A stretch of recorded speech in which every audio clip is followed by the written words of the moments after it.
What's up guys, Harrison1 back at it once again with a brand new video for you, and welcome to episode 10 and the season 1 finale of our MotoGP 14 career mode Let's Play. We are just about ready to go for the final round of the Moto3 season in Valencia, the staple finale point of MotoGP.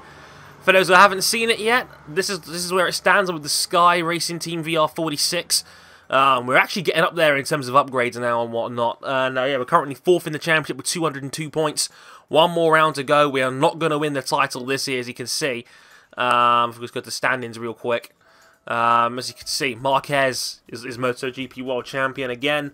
Tito Rabat has won every Grand Prix in Moto2. He is one away from perfection, which would be incredible. And in Moto3, Jack Miller versus Romano Fenati will go to the final round. Cornfire and me are 134 and 139 points back, respectively. You can even see Alex Marquez is starting to climb his way up the board as well, so he has a chance of coming in 7th, even though he's only been in the game for about half a year because of the patch. I was desperate to start early, and the patch didn't come for like 2 weeks, so as a result, Alex Rins and Alex Marquez kind of joined the party a little bit late. Right, the final round, Valencia. Hopefully we can bring home a win to finish the season. There is also a test here, which I'm assuming is going to be of a brand new bike. We've got to kind of wait and see on that one, but hopefully it will be. I've got a decision to make here, really. I've got to decide whether I want to stay in Moto3 for another year and go after the title, in a very Alex Rins kind of fashion, where he was given Moto2 offers last year, but decided to stay on and try and win the world title. Or basically move up to Moto2 immediately and see what offers I get. Says, hi Andre, the next race will be the last of the season. Keep in mind that the offers you'll receive afterwards will be the teams willing to have you race with them next year. Okay. So, without further ado, let's go after it.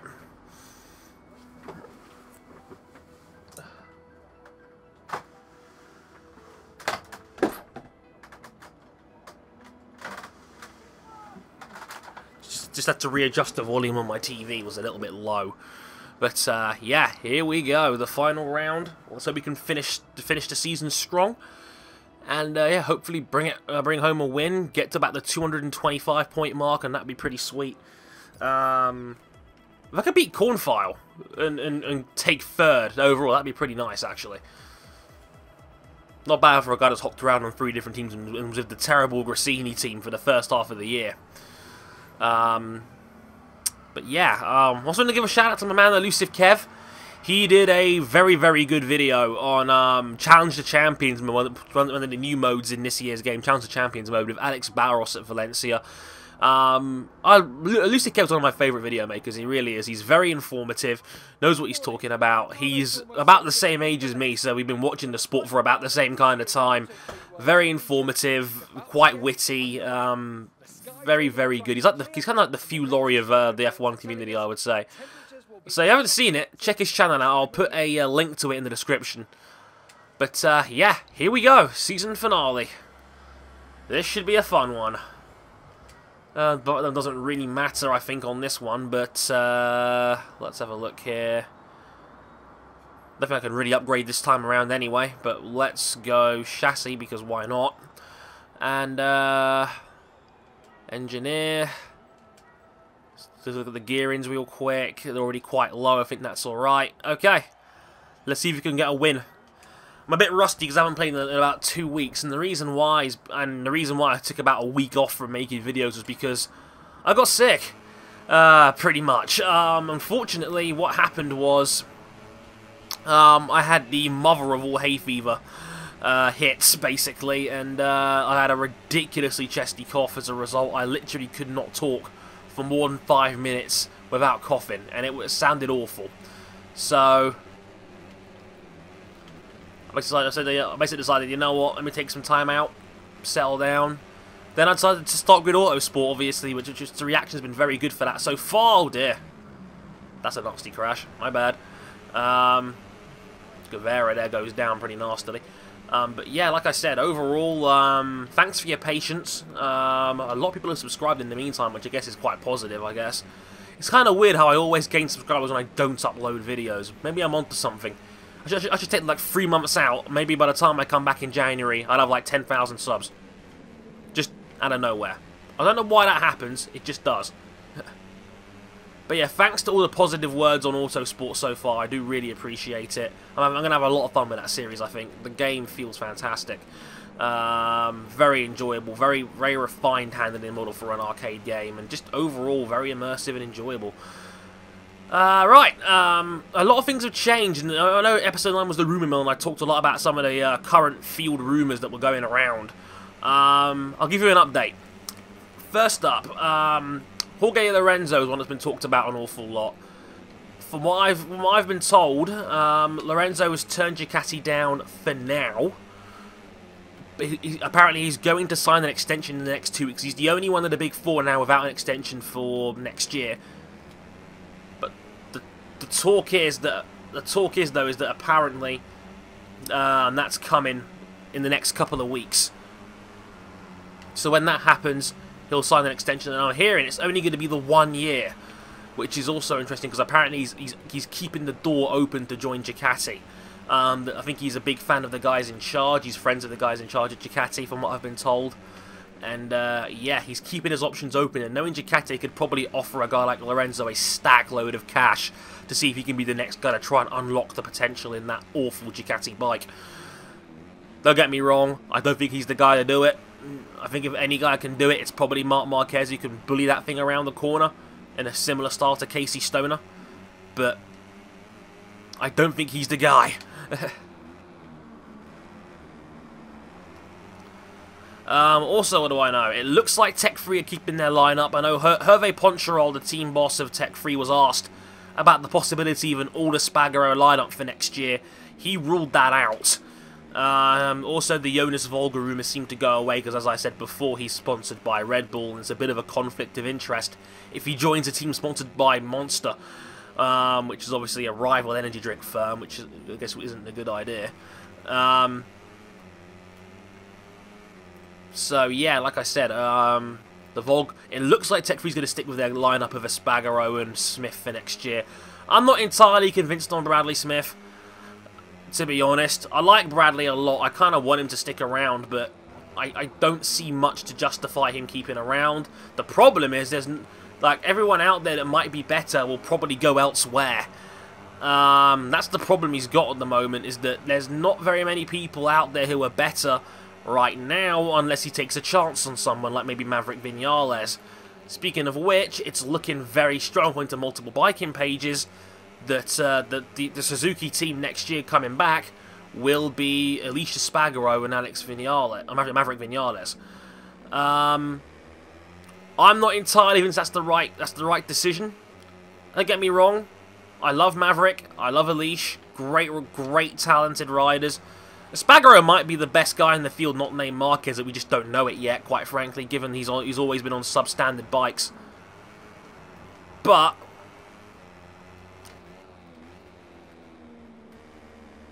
the thing is, like I said, we don't know how good he really is yet. But like I said, Maverick is a great talent.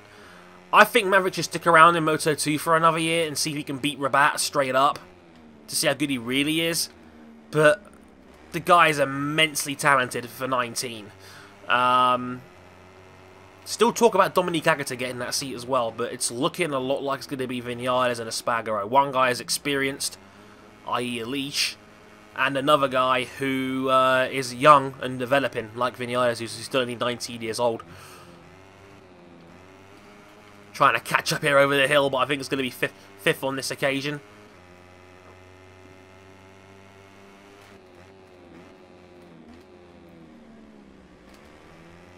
Yeah, 5th place. I'm trying to draft back to Finati. I'm the fastest guy here, but I just started too far back. That's the problem. If I had another lap or two, I'd have been right up there. But it's only a 3-lap race because these are the smallest bikes. I'm going to up the race length in future. But yeah, look, it looks like Marquez won. No, Rins won by 300ths over Marquez. Miller in 3rd. So that means Miller's world champion, right? Let's have a look here. Yep, Jack Miller takes the World Championship by 8 points over Finati. Jakob Kornfeil just beats me by 4 points in the battle for third. Alex Rins 5th with 197. Isaac Vinales in 6th with 190. Alex Marquez 7th with 156. As this really powerful car revs up in my back window. But yeah, there you go. That's the final Riders Championship standings. Let's move on real quick here. Yeah, the KTM guys win the overall constructors with 496. And yes, there you go, Jack Miller, world champion. Congratulations to the Aussie. You know, again, there's still a lot of rumour over Jack Miller and what his future's going to be. There's a lot of people hinting him with that LCR ride next year, because like I said in the last episode, LCR are not high on Stefan Bradl right now. They're saying that Bradl's lack of improvement is holding him back, which is kind of a shame, really. I thought he'd be challenging for podiums this year, and he isn't really. Right. The guys offering me teams offers. Okay, so Moto2, the Gresini Moto2 team for Suter with Xavier Simeon. Tasca Racing, same team, Alex DeAngelis. Tech 3 and Moto2 of Marcel Schlotter. AGR with Axel Pons and Jonas Volger. It's a sexy team because the name value was good. Or I take the Calvo seat there, go back to Calvo in Moto3, or I'm going to stay with Sky. Well, I like the Gresini team. Let's go with them for next season. Hopefully it doesn't take too long to get a better seat, hopefully, and try and challenge for the title. That would be pretty nice. Here's hoping, at least. Lorenzo takes the last win of the season. Marquez second, Pedrosa third. The Tribe of Drain has 135,000 fans. Sweet. So yeah, the final team standings across the board. Let's see if we can have a look at these now. Maverick. So yeah, Marquez wins the world title with 415 points. Lorenzo had 391 and finished in second. That's ridiculous. Rabat pulled off the perfect year, 450. Wow. And as you know, Miller beat Fanati by 8 in the end. Okay. So let's go to the test. So am I testing with my new team or my old team? I don't know. We're about to find out, I suppose, right? It says Louis Salom at the bottom, so I'm guessing it's my... So they've put up the Moto3 track record. So I'm guessing it's going to be with Sky again, which is pointless, really, considering you're not riding with them anymore. Like, why would you... Unless you're staying, why would you test with your old team if you're leaving it immediately anyway? That's a bit dumb. You see what I mean? Oh, I'm with my new team. Okay, that's cool. That's cool. My bad. Right. Bike development. Let's go... Can't do engines, apparently. Okay, let's go chassis then, shall we? Yeah, we'll go chassis. I wonder what colour scheme I'm going to go with as well. I'll have to sort that out afterwards. Okay, cool. No bike development, no bike settings changes allowed. But let's get the first feel of this Moto2 bike. Got to be the 139.1. It's a bit generous they give you the whole hour to play with here. But these things are fast, though. These Moto2 bikes have about 170 horsepower. They are 600cc engines. This Suter, for example, alongside the Calyx is another bike like the Speed Up bike that Sam Lowe's from Great Britain rides. But yeah, they're very, very powerful. Easily capable of about 180 miles an hour at top end.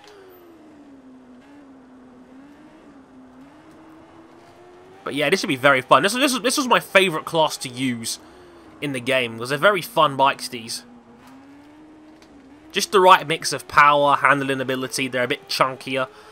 I like the feel of them a lot more than the MotoGP bikes, actually.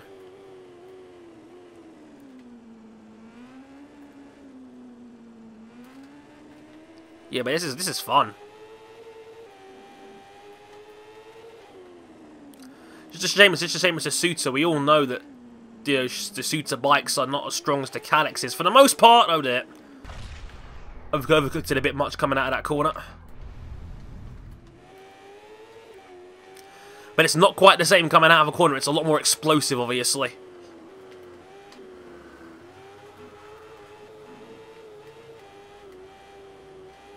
Come on, down over the hill. Oh dear.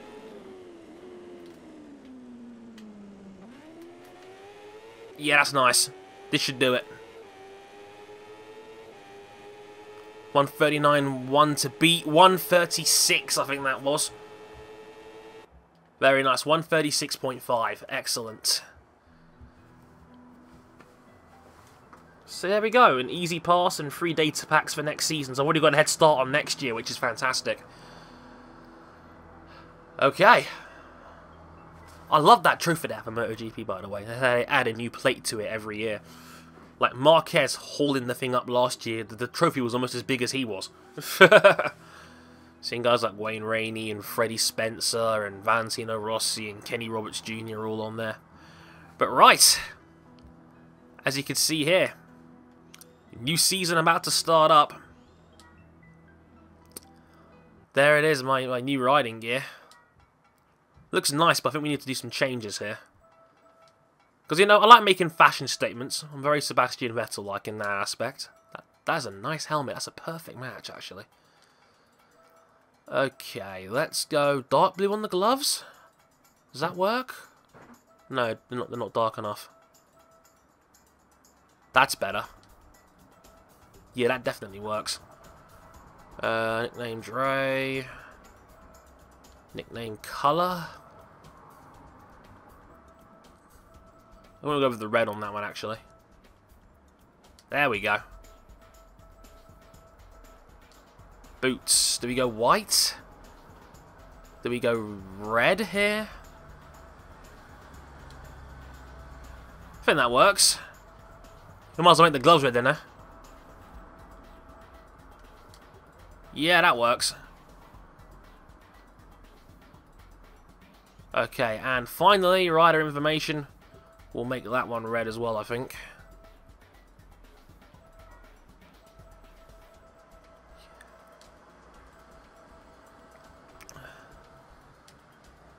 Sweet! We're all good to go. Just check the laptop real quick. So you've already got a level 1 chassis.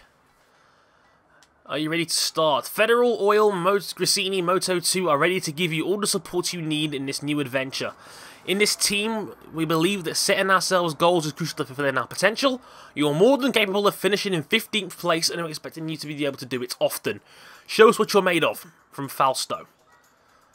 As you can see, I've got the level 1 chassis from last time.